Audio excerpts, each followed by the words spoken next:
There were a significant number of breaches this month, Aaron, yeah? Oh, yeah. Granted, one of the ones goes back to December, but considering the news just keeps coming out, I'm going to put it in January along with all of the others. So LastPass, obviously we can't really talk about breaches without talking about LastPass. But Circle CI, which is CI/CD management system, were breached, and that included people's secrets that were stored in Circle CI. Royal Mail, the UK Postal Service, has had a cybersecurity incident, which almost certainly started with some kind of a breach into the organization. It's probably ransomware that is stopping them from sending mail outside of the UK right now. In fact, we've all in the UK been asked not to post anything overseas because it won't go there. We also saw the TSA's no-fly list breached and leaked out of a feeder airline in the US. And that was another breach of cloud-stored data that Kyle talked about in This Week in Security a week or so ago. And I think, the news doesn't stop, right, of these breaches. After the This Week in Securities that we're kind of talking about in this month in security, in the last day or so, GitHub have reported that they've had a breach, and that's resulted in the code signing certificates for 2 of GitHub's apps being stolen. They have no evidence that those code signing certificates have been used, but that they were stolen. So GitHub Desktop for Mac and Atom applications are essentially being new versions rolled out with new signing certificates. The news of breaches just doesn't stop.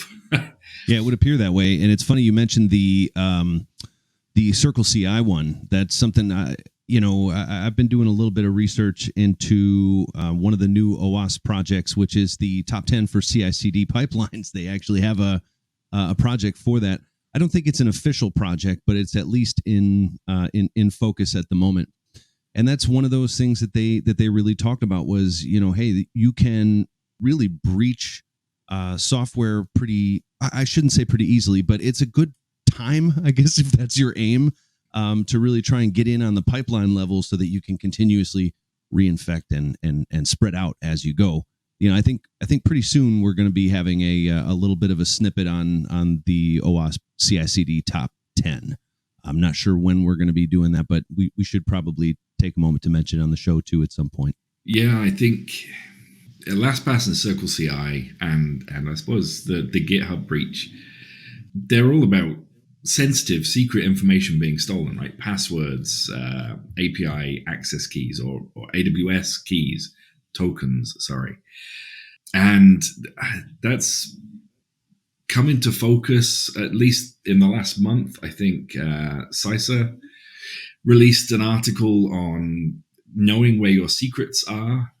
And that's a big challenge, right? We store secrets all over the place because we have distributed systems that are living in the cloud and on-prem, hybrid systems. Everything needs to talk to other systems, and you secure that access using secrets.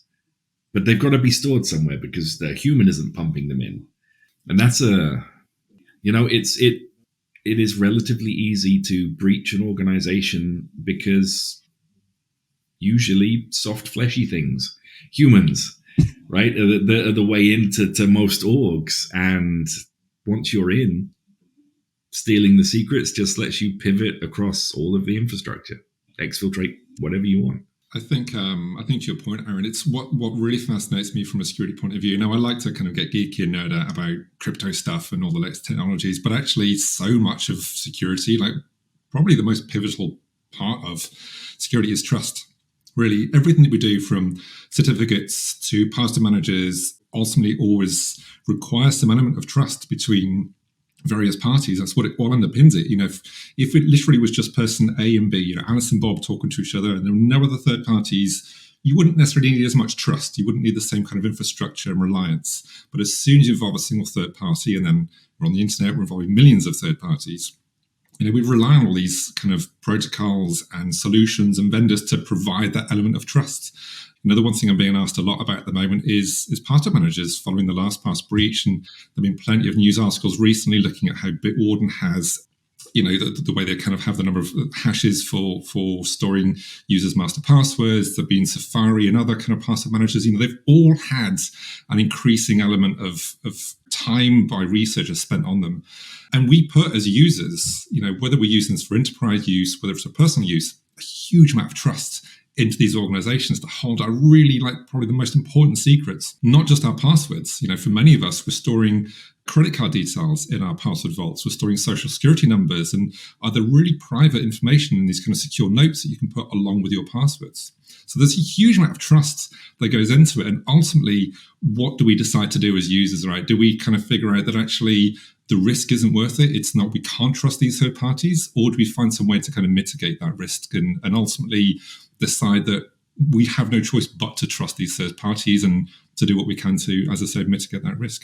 I find it interesting that we've got also shared cloud storage as kind of a theme in some of these attacks. And the funny thing that it makes me think about is, especially as we watch LastPass just snowball and become just a huge mess. It's not the same kind of security threats that we had when I started working for F5. I mean, you think back to 10 years ago, and the kind of the biggest stuff that we really had was, brute force, 3DOS. These are kind of, but now some of these techniques are really, really very interesting. I'm curious to see what happens with LastPass and if we're going to see an end to this story at any point soon. Breaches are inevitable, right? And I don't really cast aspersion on LastPass. I'm sure they were doing everything they could to prevent what happened happening. What I think is commendable in reading the disclosure, right? They said, hey, we got owned, they owned it, but hey, we did everything right. Not just about setting up a good, strong perimeter, right? Like which ultimately got breached. They did that, but they didn't say that, and what we see in a lot of these breaches is that the perimeter gets breached and then the vendor, whoever it is that got owned, acts surprised when sensitive data then is compromised. It's, well, you got to plan for an already breached state. And a lot of people don't necessarily always understand the context of that. What is meant when we say that? Well, what is meant when we say that is like, assume you're already breached. Assume you're going to get breached. What happens then? How do you reduce the risk of the impact that happens then? And so all of the default configurations that LastPass has been providing since I think 2018 make it so that it's going to take literal millions of years for someone to brute force hack any of these vaults that got compromised. And so that's really just a great example of what a defense in depth architecture looks like, what a assume breach management and response plan looks like. So really, hey, it sucks that it happened, but don't let this stop you using password managers. And in fact, don't let it stop you using LastPass if that's the one that you got used to and you like, and you've integrated it into the ways that you work. If it works for you and you like it, keep using it, because you've got a security vendor in LastPass that honestly, hats off to you guys. You got the worst possible thing happened, but you did all the right things to make sure that the impact to your users and to the data that you were safeguarding was minimal. So really, you can take a negative slant and slam them for it, but I can only say that, they did the right things in from what I know.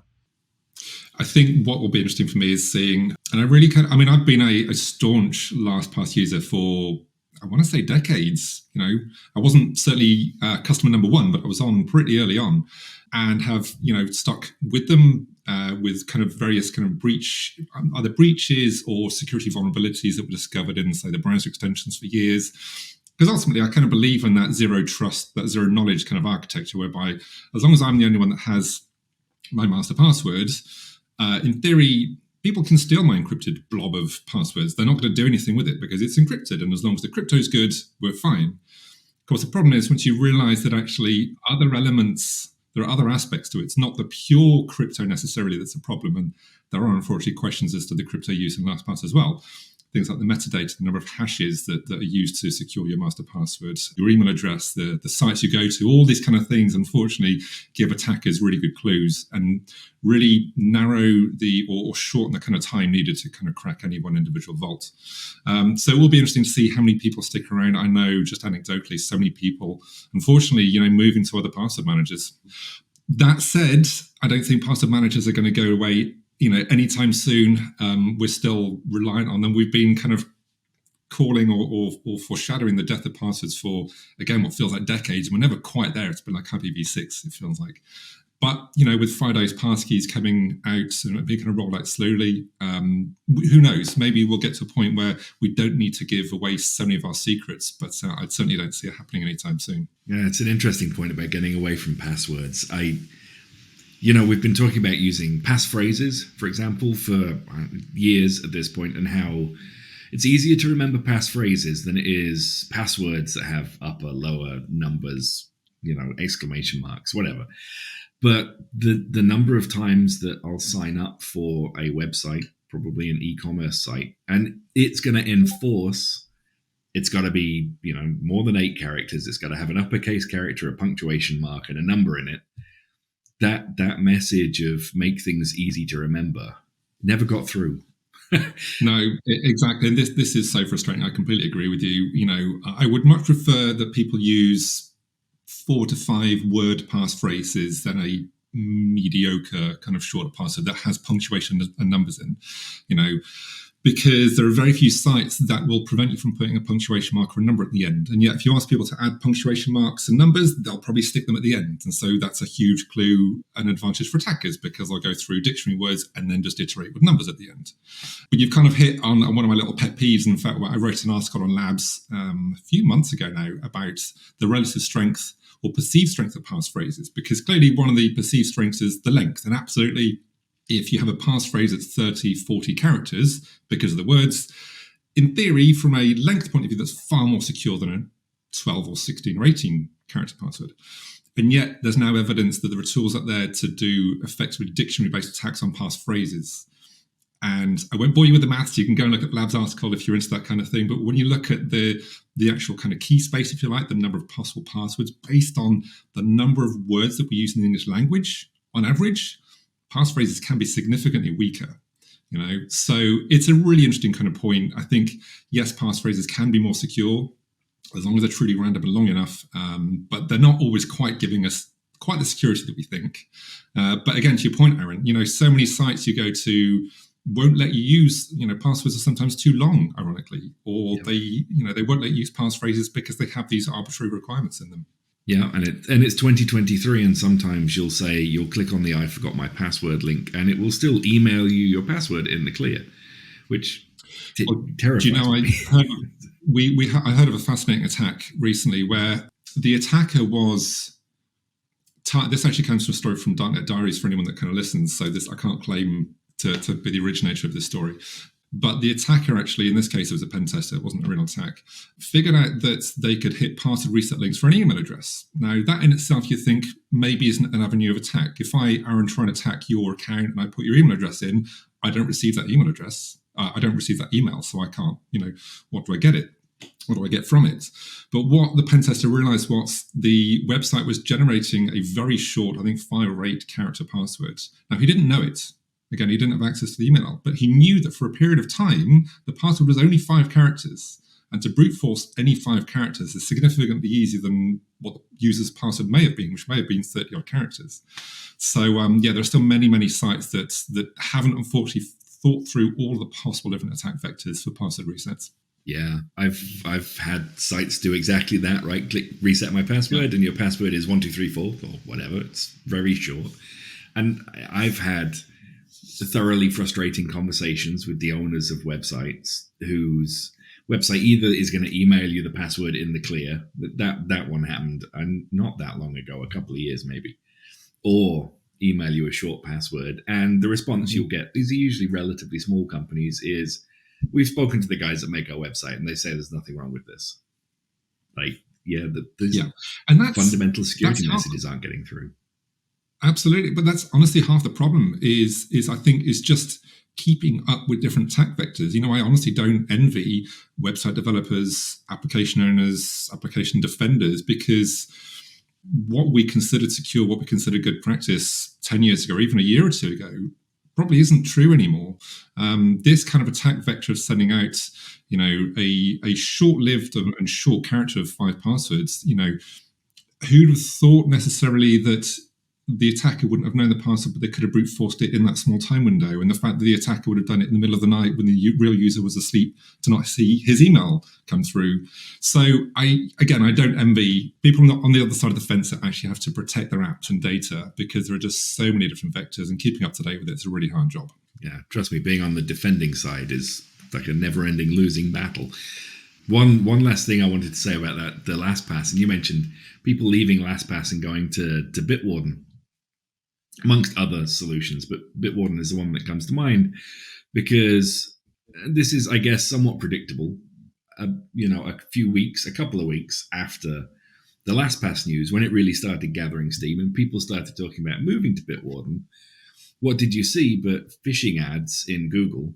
So, sponsored ads. When people search for Bitwarden, what you were actually getting in the ads was links to fake Bitwarden, right? Malicious code that is not Bitwarden, that people would presumably go and download and think that they were placing their trust in Bitwarden, but we're getting something very different indeed. Boy, and maybe someone signing up for Bitwarden at that phishing site uses their OnePass or LastPass username and password. Yeah.